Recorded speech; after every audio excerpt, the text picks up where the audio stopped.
صفحہ 322 سورۃ النور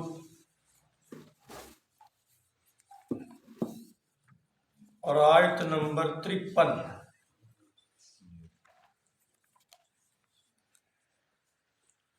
اعوذ باللہ السمیع العلیم من الشیطان الرجیم، بسم اللہ الرحمن الرحیم۔ واقسموا باللہ جہد ایمانہم لئن امرتہم لیخرجن قل لا تقسموا طاعۃ معروفہ ان اللہ خبیر بما تعملون قل اطیعوا اللہ واطیعوا الرسول فإن تولوا فإنما عليه ما حمل وعليكم ما حملتم وإن تطيعوه تهتدوا وما على الرسول إلا البلاغ المبين صدق الله العظيم۔ جزاک اللہ۔ واقسموا بالله جهد ایمانہم، اور وہ بڑی شد و مد سے قسمیں اٹھاتے ہیں۔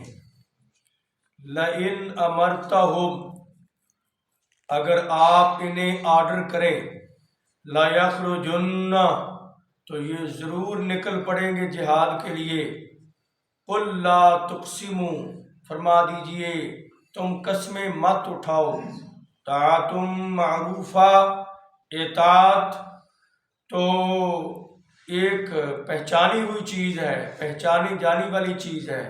ان اللہ خبیر بما تعملون، تمہارے عملوں سے اللہ اچھی طرح خبردار ہے۔ قل اطیعوا اللہ واطیعوا الرسول، فرما دیجئے اللہ اور اس کے رسول کی اطاعت کرو۔ فإن تولوا، اگر تم پھر جاؤ، فإنما علیہ ما حمل، تو نبی کے ذمے وہی ہے جس کا وہ ذمہ دار ٹھہرائے گئے۔ وعلیکم ما حملتم، اور تم پر وہ گناہ ہوگا جس کے تم ذمہ دار ٹھہرائے گئے۔ وَإِن تُطِيعُوهُ تَهْتَدُوا، اگر تم اس کی اطاعت کرو گے تو ہدایت پاؤ گے۔ وَمَا عَلَى الرَّسُولِ إِلَّا الْبَلَاغُ الْمُبِينُ، اور نہیں ہے ہمارے پیغمبر کی ذمہ داری مگر واضح بات کو پہنچا دینا۔ اور یہ منافقین بڑی قسمیں اٹھا کر اپنا اعتماد بحال کرنے کے لیے قسمیں اٹھاتے ہیں کہ اگر آپ آرڈر کریں ہم میدان میں نکل آئیں گے۔ فرما دیجئے قسمیں نہ اٹھاؤ، اطاعت کرو جو پہچانی جاتی ہے، اور اللہ تعالیٰ تمہارے عملوں سے خبردار ہیں۔ فرما دیجئے اللہ اور اس کے رسول کی اطاعت کرو۔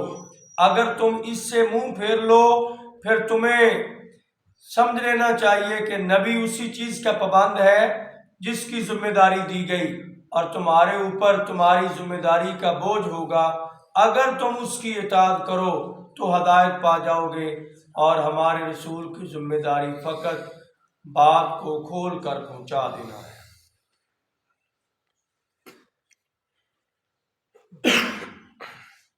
منافقین کی باتیں خصوصاً غزوہ تبوک کا موقع تھا۔ غزوہ تبوک میں صحابہ اکرام کا ایک بہت بڑا لشکر تبوک کی طرف روانہ ہوا۔ 30,000 صحابہ اکرام کا یہ لشکر تھا جو نبی پاک کے ساتھ گیا، اور کچھ صحابہ اکرام نہ جا سکے، مجبور تھے، کچھ معذور تھے، کچھ ضعیف تھے، اور چند ایک غفلت کی وجہ سے نہ جا سکے۔ باقی اکثر منافقین تھے جو نہ جا سکے۔ تو جب نبی پاک تشریف لائے تو یہ قسمیں اٹھا کر کہنے لگے بھئی یہ تو ہو گئی ہمارے سے کمی، ہم نہ جا سکے، اب فلانا کہتا ہے یہ قسم اٹھا کر کہتا ہوں اگر موقع ملا آپ آرڈر کریں ہم نکل جائیں، آپ کا حکم تو ہم انشاءاللہ فوراً ماننے کے لیے تیار ہو جائیں گے۔ قسمیں بڑی بڑی قسمیں، واللہ باللہ تاللہ کلہ، قسمیں اٹھا اٹھا کے کہتے تھے بھی ہم نکلیں گے۔ اللہ نے کہا اے میرے محبوب پیغمبر جناب محمد صلی اللہ علیہ وسلم، قسم اٹھانے کی ضرورت ہی نہیں، سچے بندے کو قسم اٹھانے کی ضرورت ہی نہیں، اس کی شخصیت ہی ایک اعتماد ہوتا ہے کہ جسے کہتے ہیں نا فلانے کا نام ہی کافی ہے، فلانی کمپنی کا نام ہی کافی ہے۔ انسان کا عمل، اس کا کردار ہی کافی ہوتا ہے، پتہ چلتا ہے ابھی یہ بندہ ایک مرتبہ بھول گیا، ساری زندگی کا ریکارڈ ہے، انسان ہے بھول جاتا ہے کوئی بات نہیں، لیکن ایک بندے کا رویہ یہ ہے کہ قدم قدم قدم پہ دھوکہ دینا، بات بات پہ پھرنا اور لمحے لمحے میں جھوٹ بولنا، تو وہ پھر اپنی بات کو کہتا ہے جی مسجد میں جا کر قرآن سر پہ رکھ لو، یہ کر لو وہ کر لو، ہاتھ پاؤں بڑے مارتا ہے، لیکن لوگ پھر بھی اعتماد نہیں کرتے، اعتماد والا ہوتا ہی ایک بندہ ہے وہ کہتا ہے جی ہاں واقعی غلطی ہو گئی لیکن آئندہ نہیں، وہ کہتے ہیں جی بندہ آئندہ آج تک کسی نے نہیں کیا اور غلطی کا اقرار بھی کر رہا ہے، بالکل ٹھیک ہے، مان جاتے ہیں لوگ۔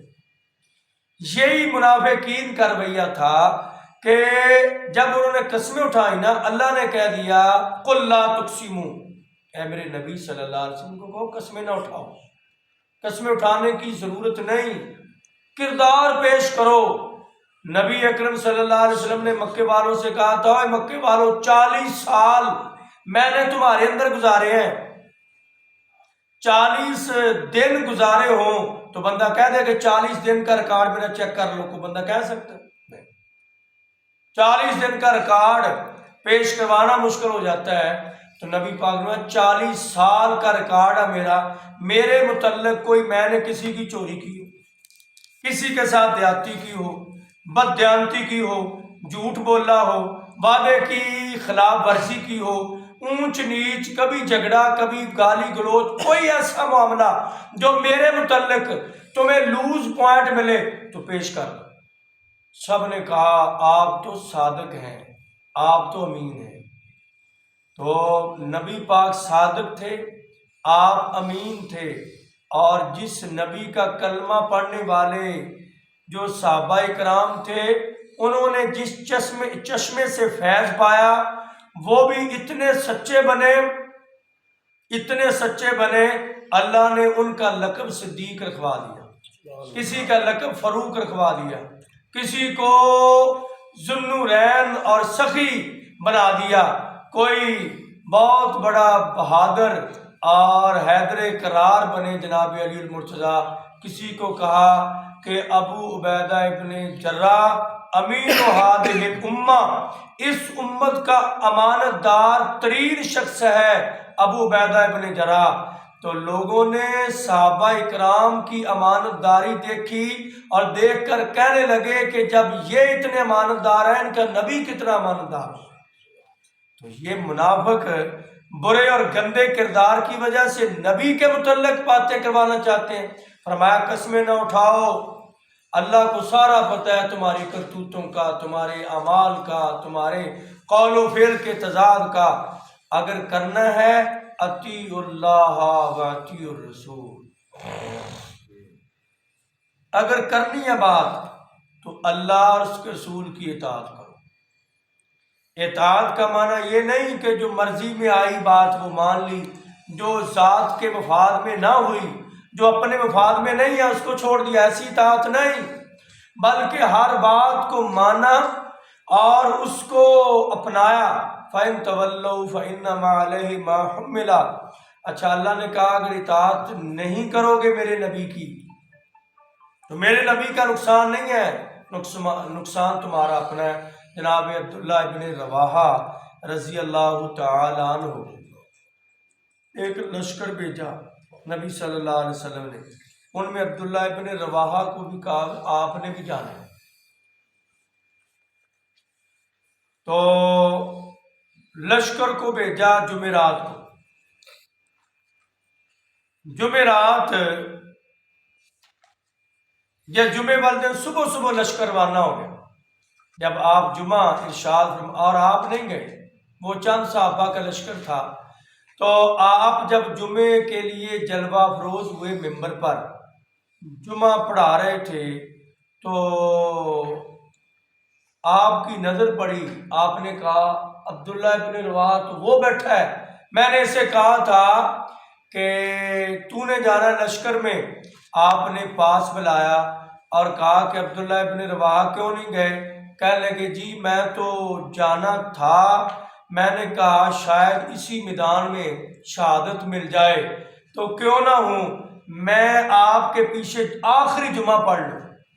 میری سوچ اچھی تھی کہ آخری جمعہ پڑھوں، اور ان کے پاس اونٹ ہے، میرے پاس گھوڑا ہے، تو میں تیز چلوں گا، وہ آہستہ چل رہے ہیں، میں بعد میں ان کے ساتھ مل سکتا ہوں، میں چلا جاؤں، بس اس لیے رکا ہوں کہ جمعہ پڑھ لوں۔ آپ نے فرمایا عبداللہ ابن رواحہ تیز چلنے کی بات نہیں، گھوڑے کی بات نہیں، تو ساری دنیا کا سونا چاندی ہیرے موتی لا کر اللہ کے راستے میں ابھی خرچ کر دے اور جان بھی قربان کر دے، پھر بھی ان کے ثواب کو نہیں پہنچ سکتا جو میرا حکم مان کر صبح سے نکل پڑے۔ بات یہ ہے کہ جب میں نے کہہ دیا نکل جاؤ، نکل جاؤ، یہ نہیں دیکھنا کہ جمعہ پڑھیں گے تو یہ ہوگا، فلاں کریں گے تو وہ ہوگا، نہیں۔ اطاعت کا معنی ہے کہ ادھر نبی کا فرمان آئے ادھر گردن جھکائی، مصور کھینچ وہ نقشہ جس میں ایسی صفائی ہو، ادھر فرمان محمد ہو، ادھر گردن جھکائی، اپنی مرضی، چونکہ چنانچہ اور وعلیکم ما حملتم، اور تمہارے اوپر جو تم کوتاہی کرو گے اس کی سزا لاگو ہو جائے گی۔ اور آگے ایک اور بڑی بات کی اطاعت رسول کے حوالے سے، ان تطیعوہ، شروع میں اللہ نے کہا اسی آیت کے کہ اللہ کی اطاعت کرو اور اس کے رسول کی اطاعت کرو، دو ذاتوں کی، اللہ کی اور رسول کی۔ ادھر کہا ان تطیعوہ، ہو واحد کی ضمیر ہے، اگر تم میرے نبی کی اطاعت کرو گے تہتدوا، پھر ہی ہدایت پاؤ گے، ادر وائز ورنہ تم کبھی ہدایت کے راستے پر چل نہیں سکتے۔ وہی ہدایت یافتہ ہے جو نبی کی اطاعت میں زندگی گزارتا ہے، جو کہتا ہے ہم فلاں امام شافعی کے ماننے والے ہیں، کوئی کہتا ہم امام احمد بن حنبل رحمت اللہ علیہ کے ماننے والے ہیں، کوئی کہتا ہم امام مالک کے ماننے والے ہیں، کوئی کہتا ہم امام اوزاعی، ان کا نام آپ نے نہیں سنا، یہ ان کے استاد تھے، امام اوزاعی کے ماننے والے ہیں، کوئی کہتا ہم امام نخعی کے ماننے والے ہیں، یہ بھی بہت بڑے امام تھے، کوئی کہتا ہم امام سفیان ثوری کے ماننے والے ہیں۔ تو یہ اماموں کے نام آ گئے اور ان کا ماننے والے ہیں، نبی کا نام بیچ میں سے نکال دیا تو اللہ کہتے ہیں تم ہدایت نہیں پاؤ گے، ہدایت میرے نبی کے قدموں سے ملے گی، میرے نبی کی اطاعت سے ملے گی۔ وَمَا عَلَى الرَّسُولِ إِلَّا الْبَلَاغُ الْمُبِينُ، اور بس میرے نبی کی ذمہ داری فقط یہی ہے کہ وہ بات پہنچا دے، اب تمہارا کام ہے ماننا یا انکار کرنا۔ اے گروہ منافقین، اپنا کردار دیکھو، قول و فعل کا تضاد دیکھو اور میرے نبی کا پیغام دیکھو۔ اللہ ہمیں سمجھنے کی توفیق دے۔